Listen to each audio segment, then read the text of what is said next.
అందరికీ నమస్కారం. గ్రామీణ యువత ముఖ్యంగా గ్రామీణ ప్రాంతంలో వ్యవసాయం చేసేటువంటి రైతులకు లబ్ధి చేకూర్చే విధంగా ఇఫ్కో మరియు వ్యవసాయ శాఖ ప్రాథమిక సహకార సంఘం ఆధ్వర్యంలో శివాయపల్లి గ్రామానికి చెందినటువంటి శ్రీకాంత్ అనే యువ రైతుకు ఈ డ్రోన్ను నడిపే అవకాశం ఇవ్వడం జరిగింది.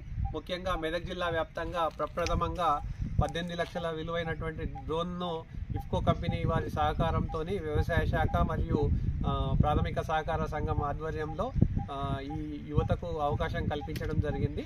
ఇతనికి 15 రోజుల పాటు ప్రత్యేక శిక్షణ డ్రోన్ పైన ఇప్పించి ఉపాధి మార్గం చూపించడం జరిగింది.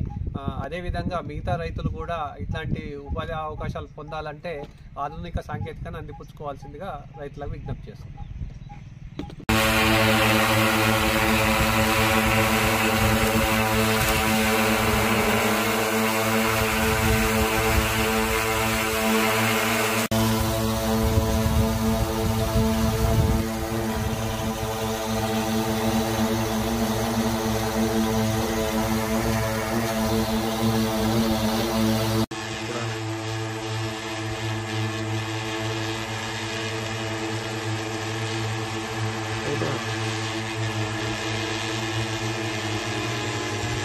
फोटो ले